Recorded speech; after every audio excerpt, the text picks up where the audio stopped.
છાવણીથી જવાનું કહેવામાં નથી આવ્યું। છાવણીમાં હું પહેલા દિવસથી આ આંદોલન સાથે જોડાયેલો છું। સમિતિ સાથે ચર્ચા કરી, હકાભાના આક્ષેપ પ્રતિ આક્ષેપથી લઈને આ છાવણી બદનામ ન થાય એવા હેતુથી હું પોતે જ આ છાવણી છોડવા માટે તૈયાર છું। મારી એક વાત બીજી છે કે સમિતિ સાથે ચર્ચા કરી છે, આવનારા સમયમાં જે નવા કાર્યક્રમો કરવામાં આવશે, મારા અમરનાથ ઉપવાસ ચાલુ છે। આવનારા સમયમાં જે કંઈ સમિતિ નિર્ણય લેશે એ સમિતિ સાથે હું સંમત છું।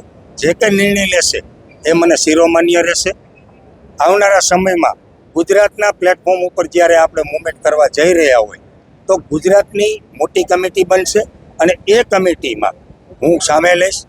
પહેલા દિવસથી છું અને છેલ્લા દિવસે પણ રહીશ। મારી તબિયત નાજુક છે, ડૉક્ટરોનો અભિપ્રાય છે કે કોઈ પણ સંજોગોમાં તમને આઈસીયુમાં દાખલ કરવામાં આવે। છેલ્લા 3 દિવસથી ડૉક્ટરોનો અભિપ્રાય છે મારું બીપી ડાઉન થઈ જાય છે, મારું લોહી 5.5% છે।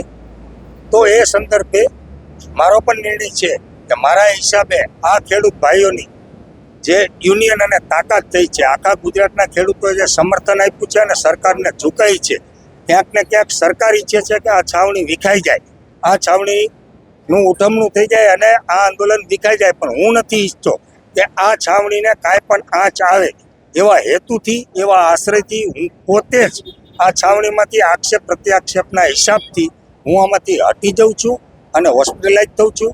મારા અમરનાથ ઉપવાસ ચાલુ રહેશે અને સમિતિ જે કંઈ નિર્ણય લેશે એ મને શિરોમાન્ય અને સંમત રહેશે। છેલ્લા શ્વાસ સુધી લડવાનું જ છે। પહેલા દિવસથી હું આમાં સામેલ છું આ આંદોલનની અંદર।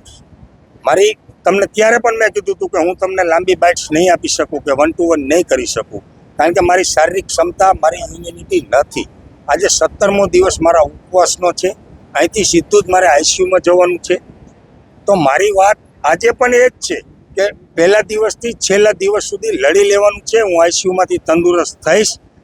સમિતિ જે કંઈ નિર્ણય કરશે એ સમિતિની સાથે છે। તો આ જો હકાભાનો અને નિલેશભાઈનો ઓડિયો વાયરલ થયો છે, અમારી સુધી પહોંચ્યો છે। ખેડૂતો ખૂબ બધા દુઃખી થયા છે, 2-3 ખેડૂત તો રોવા માંડ્યા, એવા કોલ આવ્યા એટલે અમે નિલેશભાઈને અહીંથી છૂટા કરી છે, બરાબર। અને એમાં હવે ડૉક્ટરના રિપોર્ટ કરે, અમારે તો એવી ગણતરી છે કે કોઈને કાંઈ કિડની કે કાંઈ બગડે એવું અમે ઈચ્છતા નથી ખેડૂત ભાઈઓનું। અમારો તો એવો આગ્રહ રહેશે જ કે રિપોર્ટ થઈ જાય એટલે અનશન ઉપરથી એને મુક્ત કરી દેશું।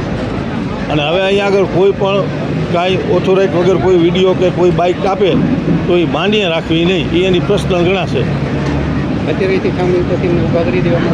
હા, હોસ્પિટલાઇઝ થાય છે અને અહીંયાથી નીકળે છે। અને અત્યારે ખાસ તમે જે ઓડિયો વાયરલ છે એને છાવણી સાથે કંઈ લેવા દેવા છે? ના, છાવણી સાથે લેવા દેવા નથી, બરાબર। અને એ તો એની પર્સનલ મેટર છે, બેના જવા છે, ત્રીજો કોઈનો વોઇસ છે નહીં, બરાબર। અમારું આ આંદોલન ચાલુ જ રહેશે। હા, નહીં, હવે નહીં આવે, કારણ કે હવે તેને થોડા દિવસ પહેલાં હકાભા નિલેશભાઈનો ઓડિયો વાયરલ થયો હતો પણ આટલો હા, પણ ત્યારે એવું હતું કે આવા પૈસાની ને એવી વાત નહોતી, ખાલી એવું હતું કે મને ન આવવા દીધો, મને ન પૂછ્યું। અને આ તો 2 કરોડની વાતો કરે છે, તો પબ્લિક અમને શું વિચારશે કે તમે આમાં સામેલ છો? અમારું ક્યાંય નામ નથી લીધું એને, પણ કાલ સવારે તો એવા વિડીયો આવી જાય બીજા કોઈના, હકાભાને ન હોય તો બીજા કોઈને આવે, તો ખોટું ઓલું થાય એવું અમારે કરવું નથી ને અમારું આંદોલન અમારે બગાડવું નથી। અમે તો ખેડૂતના હિતેક્ષુ છીએ અને ખેડૂત સાથે છીએ અને ખેડૂત અમારી સાથે છે, બરાબર। ભારત માતા કી જય।